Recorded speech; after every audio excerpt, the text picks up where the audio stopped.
जागा वाटपाचं काय फायनल होतंय? सगळा तिढा कधी सुटतोय? बऱ्याच जागा आहेत ज्यावरून अजूनही संभ्रम आहे. नाशिकची पण जागा आहे आणि बऱ्याचशा चिन्हांची अदलाबदल होईल म्हणतात. भुजबळ आता म्हणाले की कमळ चिन्हावर लढणार नाही. कसं पाहता याकडे? महायुतीच्या जागा वाटपाचा अंतिम निर्णय हा झालेला आहे. फक्त त्याची घोषणा होणं बाकी आहे. पंतप्रधान नरेंद्र मोदी 2 दिवस महाराष्ट्राच्या दौऱ्यावर होते. आजही सीएम साहेब, डीसीएम साहेब हे पुण्याला गेलेले आहेत. म्हणून उद्या या जागा वाटपाचं सूत्र जे काही ठरलं आहे त्या संदर्भामध्ये घोषणा होण्याची शक्यता आहे. अनेक जागा ह्या जाहीर झालेल्या आहेत, परंतु निवडक 4-5 जागेचा जो काही तिढा होता तोही सुटलेला आहे. म्हणून मला असं वाटतं की आता प्रचाराला महायुतीने गती घेतलेली आहे आणि जागा वाटपाच्या बद्दल किंवा त्यांच्या संदर्भामध्ये कोणताही संभ्रम आता राहिलेला नाही. बरेचसे उमेदवार आहेत ज्यांच्यामध्ये नाराजीचा सूर दिसतोय किंवा त्यांची इच्छा आहे की उमेदवारी मिळावी, पण महायुती धर्माचं देखील पालन करायचं, त्यामुळे त्यांची कुठेतरी अडचण होते. किरण सामंत स्टेटस ठेवतात अजित पवारांचं. त्यासोबतच श्रीकांत शिंदे यांनी देखील सांगितलं की फडणवीसांनी माझी उमेदवारी घोषित केली पण मुख्यमंत्र्यांनी केली नाही. श्रीकांत शिंदेने काल जे स्टेटमेंट केलेले ते अति योग्य आहे. देवेंद्र फडणवीस साहेबांनी हे महायुतीचे एक नेते, खंबीर नेते असल्यामुळे, मोठे नेते असल्यामुळे त्यांनी त्यांची उमेदवारी स्वतः घोषित केलेली आहे. परंतु पक्षाच्या चौकटीमध्ये त्यांचं नाव यावं, जी यादी ज्याला आपण म्हणतो, ज्या नावांची घोषणा अधिकृतपणे जी करायची असते त्या नियमानुसार घोषणा व्हावी अशी श्रीकांत शिंदे साहेबांची अपेक्षा आहे आणि मला वाटतं हे योग्य आहे. म्हणून त्यांनी त्याच्याबद्दल नाराजगीने त्यांचे आभार मानलेले, देवेंद्र फडणवीस साहेबांचे आभार मानलेत की उमेदवारी घोषित होण्याच्या पूर्वीच त्यांनी त्यांच्या मुखातून श्रीकांत शिंदेंचं नाव घेतलं. त्यामुळं एक झालं की त्या ठिकाणी असलेले काही कार्यकर्त्यांची थोडी बहुत जी नाराजगी होती ती दूर झाली. मग रवी चव्हाण सारखे मंत्री महोदय असतील किंवा इतर लोक असतील यांनी आश्वासन दिलेलं आहे की आता ही जागा प्रचंड बहुमताने आम्ही निवडून आणू. हा एक परिणाम होत असतो. किरण सामंतच्या बाबतीमध्ये सुद्धा आजही आमची मागणी आहे की रत्नागिरी सिंधुदुर्गची जागा ही शिवसेनेला मिळावी. त्या ठिकाणी आपला मोठा बेस आहे आणि त्या संदर्भातला निर्णय मला वाटतं आता उद्या होणार आहे. नाशिक असेल, संभाजीनगर असेल, मुंबईमधल्या काही जागा असतील, पालघर असेल, ठाणा असेल, या ज्या काही 5-6 जागाचा आहे याचा सगळ्याचा तिढा मी आता सांगितलं की ते सुटलेलं आहे आणि त्या संदर्भातली घोषणाही उद्या होईल. आज पूजा तडस यांनी एक पत्रकार परिषद घेतली आणि त्यामध्ये रामदास तडस आणि संपूर्ण तडस कुटुंबियावर अनेक गंभीर स्वरूपाचे आरोप केलेत. नागपूर इथे सुषमा अंधारे सोबत ही पत्रकार परिषद घेण्यात आली आहे. मोदींना देखील पत्र लिहिणार आहे. DNA टेस्टची पण त्या ठिकाणी चर्चा होत होती. कसं पाहताय या संपूर्ण घटनेकडे? किती गंभीर प्रकरण आहे? नाही, पूजा तडसांनी ती प्रेस घेतलेली नाही, ती प्रेस घ्यायला लावलेली आहे. उबाठा गटाच्या लोकांना आता वैयक्तिक कुटुंबामध्ये डोकवण्याची सवय झालेली आहे. घरातलं भांडण पत्रकार परिषदेमध्ये आणून मांडायचं आणि महिलेवर अन्याय झाला असं जे काही सांगायचा प्रयत्न ते करतायत. मुळामध्ये त्या महिला भगिनीची सुद्धा त्यामुळं बदनामी करण्याचा प्रयत्न त्यांनी केलेला आहे. त्यांच्या आपसातलं भांडण आहे, बसून आपण त्यांना मिटवलं पाहिजे होतं किंवा त्यात मोठेपण घेतलं पाहिजे होतं. त्यांच्यामध्ये आपसामध्ये असलेले जे काही मतभेद आहेत, काय आहेत, जे आरोप प्रत्यारोप असतील त्याला हे प्लॅटफॉर्म नाही आहे. परंतु उबाठा गटाला आता विषय राहिलेले नाहीत आणि आम्ही आता काहीतरी करतोय, आम्ही आता सगळ्या समाजाची बाजू घेतोय, हा आव्हानाचा प्रयत्न त्याने केलेला आहे. मागे असंच सुद्धा पालघरच्या निवडणुकीमध्ये जे आमचे पहिले खासदार होते जे वारले, त्यांचं नाव मला वाटतं श्रीनिवास वनगा, त्यांच्या मुलाला सुद्धा त्यांनी असं इमोशनल केलं होतं की आम्ही तुला खासदार करणार. केलं का? नाही. अखेरला त्यांच्या त्या मुलाला आम्हाला आमदार करावं लागलं होतं. म्हणून असे हे इमोशनल ब्लॅकमेल करायचा जे काही प्रकार आहे आता या उठाबा गटाने सुरू केलेले आहेत. मला वाटतं राजकारण करत असताना वैयक्तिक आयुष्यामध्ये कुणाचंही असेल ते त्याच्यामध्ये डोकणं हे योग्य नाही, हे नीतिमत्तेला धरून नाही आहे. म्हणून त्यांनी काय बोललं, काय त्यांना न्याय पाहिजे, अन्याय झाला या संदर्भामध्ये सर्व मार्ग त्यांच्याकडे खुले आहेत. परंतु असं राजकारणासाठी त्याचा वापर करणं हे योग्य नाही. बरं, वर्षा गायकवाड 2 दिवसापासून नॉट रिचेबल होत्या. मुंबईच्या जागेबाबत बराचसा संग्राम महाविकास आघाडीमध्ये पण पाहायला मिळतोय. आघाडीत बिघाडी सुरू आहे असं म्हणतो. आघाडीमध्ये पहिल्यापासून बिघाडी आहे. आघाडीमध्ये आता तुम्हाला चित्र हे तेव्हाच स्पष्ट होईल जेव्हा हे फॉर्म भरायचा शेवटचा दिवस असेल. त्या टायमाला लक्षात येईल की प्रत्येक ठिकाणी आपापल्या लोकांनी विरोधामध्ये भले ते अपक्ष असतील की कसे असतील पण उमेदवार उभे केलेले आहेत. तुम्ही सांगलीचं उदाहरण पहा, तुम्ही भिवंडीचं पहा, वर्षा गायकवाडांचं उदाहरण पहा. या सर्व प्रकरण जे आहेत हे फक्त इथं तुम्हाला दिसतात, परंतु मराठवाडा असेल, विदर्भ असेल किंवा इतर पश्चिम महाराष्ट्राचा भाग काही असेल त्या ठिकाणी काँग्रेसमध्ये प्रचंड प्रमाणात असंतोष आहे आणि त्यांनी ते बोलूनही दाखवलेलं आहे. म्हणून या आघाडीमध्ये कोण कुणाच्या बरोबर राहील याची शाश्वती आता राहिल्या नसल्यामुळं आता ह्या महायुती जसं एक संघपणे लढते तशी ही महाविकास आघाडी लढताना दिसणार नाही. पण मुंबई काँग्रेसवरती राज्यातली जी काँग्रेस पार्टी आहे ती कुठेतरी दबाव टाकते आणि संपवण्याचा प्रयत्न करते अशी पण चर्चा. काँग्रेस संपली, मुळात काँग्रेसला संपवलेलं आहे आणि याचे जे सूत्रधार आहेत शरद पवार हे या सगळ्या बाबतीवर कीपममच्या भूमिकेत आहेत. ते एकही शब्द यावर बोलत नाही, भाष्य करत नाहीत. जर त्यांचा एखादा शब्द जर त्यांनी टाकला तर हे कॉम्प्रोमाइज होऊ शकतं, परंतु त्यांना ते कॉम्प्रोमाइज करायचं नाही. त्यांनाही माहिती सांगलीची जागा सोडली पाहिजे, परंतु ते सोडू देणार नाहीत. कारण की भांडण मुळात तिथून सुरुवात केलेलं आहे त्यांनी. त्यांना माहिती आहे या मुंबईमधल्या जागा आपण काँग्रेसच्या हिसकून घेतलेल्या आहेत. त्यांना इथं काँग्रेसला मुंबईमध्ये स्थानच ठेवलं नाही हे त्यांना माहिती आहे, परंतु ते त्याच्यात बोलणार नाहीत. म्हणून त्यांचा असलेला बगलबच्चा तो संजय राऊत या ठिकाणी सर्वीकडे आगी लावण्याचं काम करतोय आणि त्याच्यामुळे ही आघाडी ही टिकणार नाही, म्हणजे नाही टिकणार. वर्षा गायकवाड यांनी दक्षिण मध्य मुंबईतून आपल्या पक्षाकडून राहुल शेवाळे उमेदवार आहे, तिथून जर संधी मिळाली ती लढवण्याची इच्छा व्यक्त केली. इच्छा व्यक्त करून काय करतात? काँग्रेसने आपले सर्व तिकीटं विकल्यानंतर ते लढतील कशा? म्हणून काँग्रेसचे आता बाजारीकरण झालेलं आहे. त्याला कोण जबाबदार आहे ते त्यांच्या पक्षश्रेष्ठीचा भाग आहे, परंतु एवढं निश्चित आहे की आता आघाडीचा कोणताही उमेदवार या मुंबईमधून तर निवडून येणार नाहीच. मनसेचा महत्त्वाचा विषय आहे. राज ठाकरे यांनी सभेत सांगितलंय की विधान परिषदेत नको, राज्यसभेत नको आणि शिवसेनेच्या चिन्हावरती लढण्यास सांगितलं, पण चिन्ह सुद्धा नको असं सुद्धा त्यांनी स्पष्ट केलं. राजसाहेबांनी या लोकसभेला महायुती बरोबर जाण्याचा जो निर्णय घेतला त्याचं महायुतीच्या सर्वच नेत्यांनी मुख्यमंत्र्यांसहित सर्वांनी स्वागत केलेलं आहे. मुळामध्ये सर्वात महत्वाचा प्रश्न असा होता की राजसाहेबांनी ही घोषणा करताना ये वाला लेते हैं इन्वर्टर एसी. आप गैम्बलर हो ना? गैम्बलर? जुआ खेलते हो ना? तुम जुआ खेलते हो? अरे नहीं, ये तो कुछ भी बोले जा रहे हैं. इतनी महंगी और नाजुक एसी खरीद कर स्टेबलाइजर नहीं लोगे तो ये जुआ नहीं हुआ तो क्या हुआ? सिर्फ एक फ्लक्चुएशन आपके इन्वर्टर एसी के पार्ट्स को डैमेज कर सकता है. उसे वी गार्ड से सुरक्षित रखिए. V Guard, India's number 1 stabiliser. मला हे पाहिजे, ही कमिटमेंट आहे, मला हे तुमचं असं लिहून द्या किंवा हे आमचं ॲग्रीमेंट आहे, अशा कोणत्याही प्रकारची मागणी त्यांनी कधी केली नाही. मला राज्यसभा नको, मला विधान परिषद नको आणि मी लोकसभा लढवणार नाही या पद्धतीने जेव्हा त्यांनी घोषणा केली त्या टायमाला महायुतीच्या सर्व नेत्यांनी त्यांचा म्हणजे सन्मान केला आणि त्यांना अभिनंदन केलेलं आहे. महायुतीमध्ये राजसाहेब आल्यामुळे मी मागेही सांगितलं जे 45+ जो आकडा आम्हाला क्रॉस करायचा होता त्याला मोठं पाठबळ राजसाहेबाच्या माध्यमातून मिळणार आहे.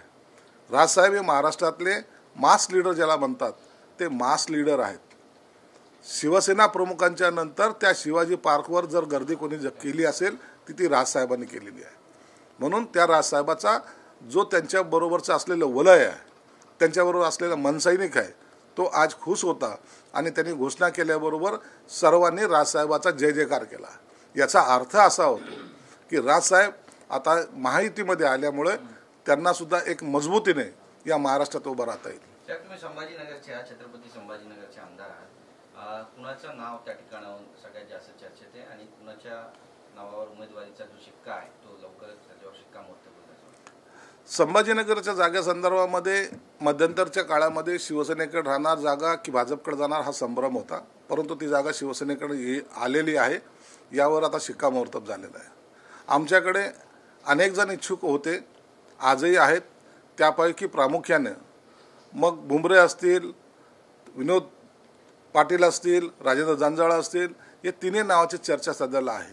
परंतु या संदर्भामध्ये मुख्यमंत्री साहेबांनी त्यांना बोलून प्रत्येकाशी इंडिव्हिज्युअल बोलणं केल्यानंतर मी योग्य तो निर्णय घेईल असं त्याने सांगितलंय. मला वाटतं त्याचा निर्णय 100% उद्या होईल. प्रफुल्ल पटेल यांनी एक महत्त्वाचं विधान केलंय की या सरकारमध्ये सहभागी होण्यासाठी शरद पवार हे 50% तयार होते. शरद पवार 50% नाही, शरद पवार 100% तयार होते. सकाळचा जो शपथविधी व्हायचा त्याला सगळ्यात मोठं कारणीभूत हे शरद पवार होते, हे त्यांनी मान्य केलेलं आहे आणि अजितदादांनी ते सांगितलेलं सुद्धा आहे. या संदर्भामध्ये दिल्लीला जे काही बैठका झाल्या त्याचा सुद्धा सगळा स्टोरी ही चॅनलच्या माध्यमातून सर्वांना माहीत झालेली आहे. आणि त्याच नेत्याने सांगितलं की आमची बोलणी काय झाली होती, आम्ही कधी जाणार होतो, आम्हाला खाते कोणते मिळणार होते. म्हणून शरद पवारनी स्वतःच पुढाकार घेतल्यामुळे त्यात सुप्रिया सुळे होते, हे जयंत पाटील होते, हे सर्वजण होते आणि म्हणून त्यांचा मानसिकता तिकडं होती. एक उद्धव ठाकरे साहेबांवर प्रेशर करून जर तुम्ही असं केलं नाही तर आम्हाला हे दरवाजे उघडे आहेत, या दमबाजीमुळं आज उभाटा गटाचे हे हाल करून शरद पवारांनी आपला गेम साधलाय.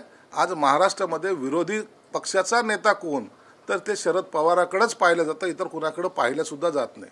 नाशिकच्या जागेसाठी भुजबळांच्या नावावरती अजितदादा हे ठाम असल्याचं सांगितलं जात आहे. अजितदादांनी ही जागा मागितली. अजितदादा प्रफुल्ल पटेल यांचे सांगणे आहे की ती जागा घ्यायची असेल तर घ्या, परंतु तिथे उमेदवार हे छगन भुजबळच तिथे उभे करावेत असं सांगितलं आणि भुजबळांची तशी प्रतिक्रिया.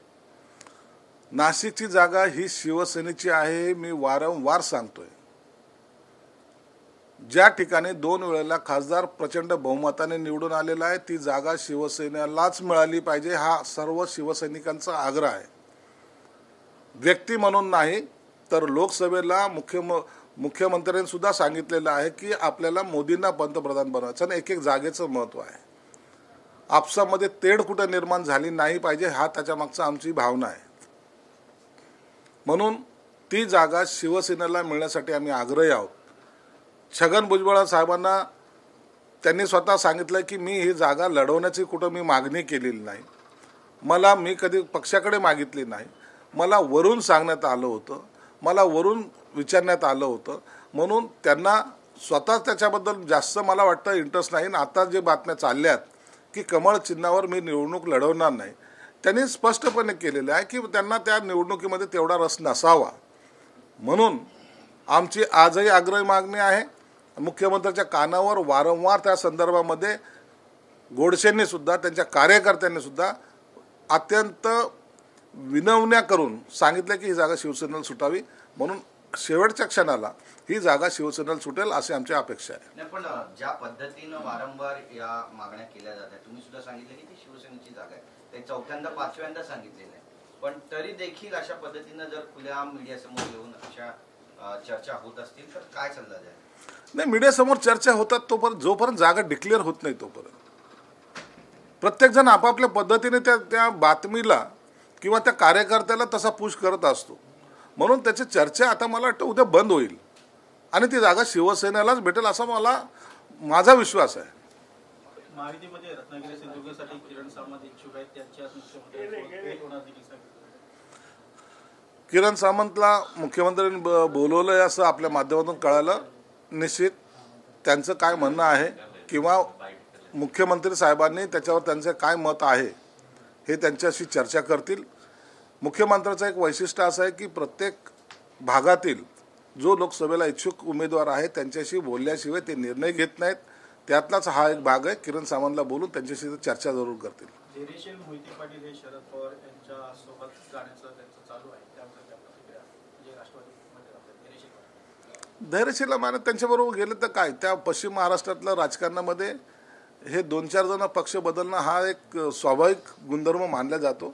म्हणून कोण कुठं गेलं तरी त्या ठिकाणी महाविकास आघाडी चांगले सर्व जागा जिंकेल असा आम्हाला विश्वास आहे. पहिली निवडणूक आहे जिथे महाविकास आघाडी एकत्रित निवडणूक लढणार आहे, त्यांच्यासोबत ठाकरे गट देखील आहे. ठाकरे गटाच्या मतांवरती कसा परिणाम होणार आहे महाविकास आघाडीसोबत? ठाकरे गटाला महत्त्व देणार नाहीत. बेसिकली राष्ट्रवादीकडे, शरद पवारांकडे आणि काँग्रेसकडे असलेला मतदार हा एक वेगळ्या भागाचा वेगळा मानला जातो आणि तो परंपरागत त्यांच्याबरोबर आहे. तो उभाठा गटाला मतदान करेल याची कुठेही शाश्वती नसल्यामुळं उभाठा गटाचं निश्चित खच्चीकरण होणार आहे. राष्ट्रवादी शरद पवार किंवा काँग्रेस हे आपला हेतू साध्य करण्याच्यासाठी फक्त उबाटा गटाचा वापर करून गेली. सर, महाविकास आघाड़ी में सीट शेयरिंग की घोषणा हो चुकी है. महायुति में क्या दिक्कत आ रही है? अभी तक सीट शेयरिंग क्यों नहीं हो पा रही है? कहाँ तक बात पहुंची? महायुति की सीट शेयरिंग के बारे में अभी सब फाइनल हो चुका है. आज की जो एक रैली जो पुणे में होने जा रही है, जहाँ सीएम, डिप्टी सीएम, दोनों डिप्टी सीएम वहाँ की वो रैली करने के बाद आज रात में इन सब चीज़ों का फैसला हो जाएगा.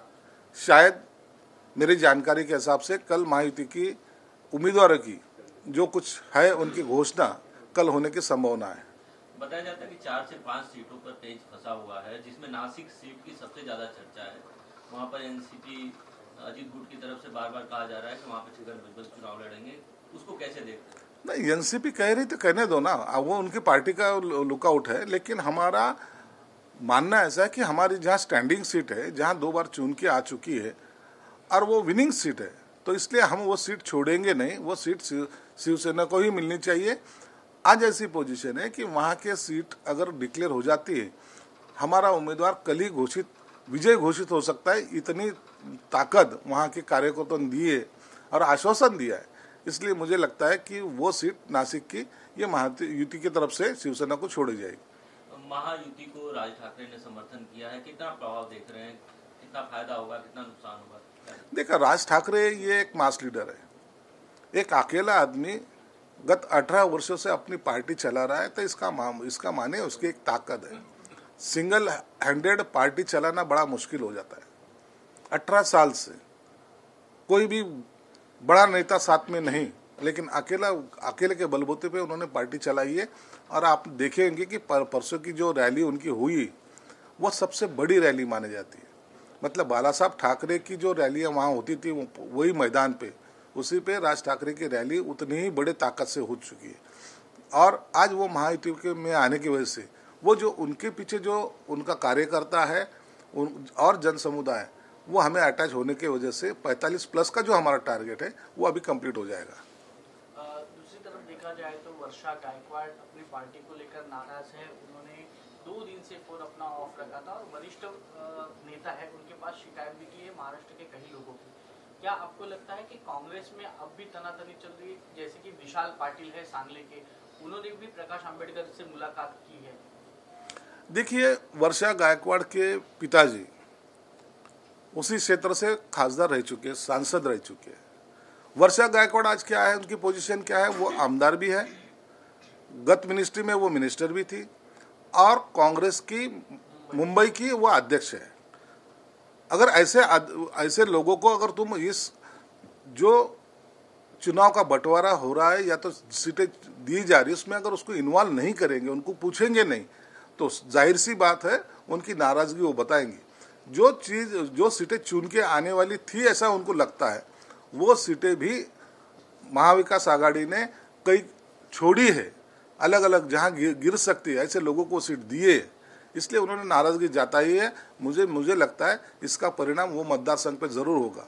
दूसरी बात है, सांगली की सीट है विश्वजीत कदम, इनके पिताजी एक मान्यवर नेता रह चुके, गद्दार नेता रह चुके, वो भी मिनिस्टर रह चुके. वहाँ की सीट जहाँ कभी भी उबाटा गट ने लड़ाई नहीं थी, वहाँ उन्होंने उम्मीदवार देके वो सीट अपने तरफ खींचने की जो कोशिश की, वहाँ भी नाराजगी. इसके मायने महाविकास आघाड़ी में कोई अलबेल नहीं है. और ये महाविकास आघाड़ी ये इलेक्शन का जब दौर शुरू हो जाएगा, सभा जब शुरू हो जाएगी, वो टाइम ये सब अपने अलग अलग चेहरे अलग साइड से उनके दिखने में आएंगे और ये महाविकास आघाड़ी में बिगाड़ी होने की संभावना ज्यादा है. दूसरी बात यह है कि ठाकरे गुट की नेता सुषमा अंधारे ने अभी एक प्रेस कॉन्फ्रेंस भी है और जो वर्धा के उम्मीदवार है रामदास तड़स, उनकी बहू के बारे में उन्होंने जिस प्रकार का वक्तव्य किया है, क्या आपको लगता है ये कौन सी राजनीति है? क्या इसमें सच्चाई है? ये उबाटा गट की तरफ अभी काम नहीं रहा, प्रोग्राम नहीं है. राजनीति में ऐसा कभी नहीं होता. इलेक्शन में किसी के घर में घुस के या तो किसी के घर की बातें ये प्रेस के सामने लाने वाली चीज नहीं होती. लेकिन इनकी स्तर गिर चुका है, उनको लगता है कि ऐसा करके अपन लोगों को इमोशनल करेंगे, लेकिन वो ये नहीं जानते उनकी इज्जत वो चौराहे पे ला रहे हैं. इसलिए ऐसी राजनीति को महाराष्ट्र कभी मानने वाला नहीं है। ये पुरोगामी विचारधारा का महाराष्ट्र है। ये ऐसी चीज़ों को वो कभी भी प्रोत्साहन देता नहीं। इसलिए उन्होंने जो किया है वो बहुत ही गलत तरीके से आज उन्होंने वो प्रेस ली है और उसका हम भी निषेध करते हैं। सर वही बात करते प्रफुल्ल पटेल की। प्रफुल्ल पटेल ने कल मीडिया से बात करते हुए दावा किया कि 2023 में जब अजित पवार बीजेपी के साथ आए थे तो शरद पवार भी 50% तैयार हो गए थे आने के लिए। उनके इस बयान को आप किस तरह से देख रहे हैं? शरद पवार साहब बहुत पहले से आना चाहते थे। शरद पवार साहब ने बीजेपी में जाने की तैयारी बहुत पहले की थी। 2 बार, लगातार 2 बार उन्होंने अजित दादा को शपथ लेने के लिए कहा था। यह पूरा महाराष्ट्र जानता है। अभी भी वो लास्ट मोमेंट में भी आना चाहते थे, आने की उनकी पूरी तैयारी हुई थी, लेकिन कुछ आपस की जो अनबन हुई उसके वजह उनको रुकना पड़ा। शरद पवार दिल से भी आज भी वो भाजपा की तरफ उनका झुकाव है। वो कितना भी बोले लेकिन वो महाविकास आघाड़ी का पार्ट हो नहीं सकता। उन्होंने देखा है कि उबाठा गट में कोई दम नहीं रहा, ना कांग्रेस में रहा, तो उनकी राजनीति चलाने के लिए फ्यूचर में उनको बीजेपी के साथ जाना जरूरी हो जाएगा। संजय राउत आज मीडिया से बात करते हुए उनका कहना है कि प्रधानमंत्री नरेंद्र मोदी जो है पुतिन मॉडल लाना चाहते हैं। जिस तरह से वहाँ पे विरोधी को खत्म कर चुके हैं, उसी तरह मोदी भी इस तरह यहाँ पे ये मॉडल अपनाना चाहते हैं। उनके बयान को आप किस तरह देख रहे हैं? संजय राउत सरी का विद्वान आदमी पूरे देश में नहीं मिलेगा। वो आज पुतिन की बराबरी करने के लिए बोलेगा, कल अमेरिका की बराबरी करेगा। वो यहाँ महाराष्ट्र में घूमता ही नहीं है। वो इंटरनेशनल छवि है। कल सद्दाम हुसैन के साथ घूमेगा। और ये जो फालतू बातें जो होती है, अपने देश के पंतप्रधान के बारे में बोलना, ये शोभा नहीं देता। तुम राजनीति के तरीके से चलाओ, लेकिन अपने पंतप्रधान, देश के पंतप्रधान को किसी से कंपेयर करना, ये राजनीति नहीं होती। उसका सम्मान अपन रखना चाहिए। इलेक्शन आएगा, इलेक्शन जाएगा। देश की बदनामी तुम में और वो राहुल गांधी में फर्क क्या रहा? वो भी जाके चाइना, जापान में, चीन में जाके लेक्चर देता है, ये अपने महाराष्ट्र से लेक्चर देते। इसलिए ये बकवास लोगों की तरफ कोई ख्याल देता नहीं। मोदी जैसा नेतृत्व मिलना इस देश के लिए स्वाभिमान की बात है। सर, जिस प्रकार से एमबीए ने सीट शेयरिंग जाहिर किया था, शिवसेना की बात है, तीनों दल की, उसके बाद से मुंबई कांग्रेस के नेता हो या मुंबई कांग्रेस के अध्यक्ष वर्षा गायकवाड काफी नाराज है। क्या इसका फायदा महायुति को होगा आने चुनाव में, या इसका किस तरह से? महाविकास आघाड़ी ने जो सीटें जल्दी जो डिक्लेयर की है, लोगों को लगता है कि उन्होंने बहुत अच्छे तरीके से अपना यूटी बनाई है। कौन कहाँ गिरने वाला है, इनका कैलकुलेशन उनके पास है। इसलिए फटाफट वो चलो एक बला निकाल दिए, इस तरीके से उन्होंने सीट डिक्लेयर की है। वर्षा गायकवाड़ जो नाराज हुए, वो मुंबई प्रदेश की अध्यक्ष है, लेकिन उसको भी इस पूरे प्रोसेस में कहीं उसमें शामिल नहीं किया गया, इसलिए वो भी नाराज है। उसके पिताजी भी मुंबई प्रदेश के अध्यक्ष रह चुके थे, सांसद रह चुके, और उसके लिए ऐसी ट्रीटमेंट जो दिए, तो मुझे नहीं लगता कांग्रेस में कुछ अच्छा चल रहा है। ये सब बिकाऊ लोगों की टोली एक जगह पे आई है, इसलिए आघाड़ी के बिगाड़ी हो चुकी है। हो उद्या महायुतीच्या उमेदवाराची यादी येईल। टोटल सांगता येणार नाही, परंतु काही लोकांची नावाची घोषणा उद्या होईल। आता त्याचा निर्णय मुख्यमंत्री घेतील। संजय राऊतांचं ते पुतिनचं स्टेटमेंट मराठी ज्या प्रकारे त्यांनी तुला सांगितलं आहे की मोदींची देशात पुतिनसारखे मॉडेल हुकुमशाही येणार। उबाठा गटाचा प्रवक्ता संजय राऊत सध्या महाराष्ट्र लेवल तर सोडाच, देश लेवलवर सुद्धा बोलायची त्याची मानसिकता नाही। तो आता इंटरनॅशनल लेवलवर बोलायला लागलाय। भारताच्या पंतप्रधानांची तुलना पुतिन बरोबर केली आज, उद्या तो अमेरिकेच्या राष्ट्राध्यक्षाबरोबर करेल, परवा तो आणखीन अफगाणिस्तानच्या बोलेल। जगभराच्या लोकांच्या नेत्यांच्या बरोबर आपल्या पंतप्रधानांची तुलना करून त्यांची असलेली इमेज डाऊन करण्याचा प्रयत्न आपण करतोय। ह्या अभिमानात तो किंवा त्या गर्वामध्ये तो संजय राऊत आहे, परंतु सर्वसामान्य जनता सर्वांना माहिती आहे की आज मोदी साहेबांचा दरारा हा जगाच्या पातळीवर एक ठसा ज्याला म्हणतात त्याने उमटवलेला आहे। म्हणून देशाच्या पंतप्रधानांची अशी अवहेलना करणं ही सर्वसामान्य जनता मान्य करणार नाही। आजही आघाडीकडे, आजही त्या इंडियाकडे पंतप्रधानाचा उमेदवार कोण हा जो क्वेश्चन मार्क आहे हा कोणीही पुसू शकलं नाही, ते सांगू शकले नाहीत. म्हणून अशी वायफळ बडबड करणारे संजय राऊत सारखे तीनपाट लोक जेव्हा बोलतात त्याकडे लोक लक्ष देत नाहीत.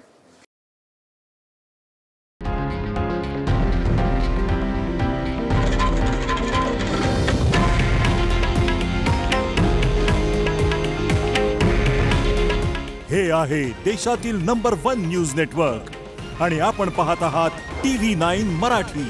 काळजी तुमची, हित महाराष्ट्राचं.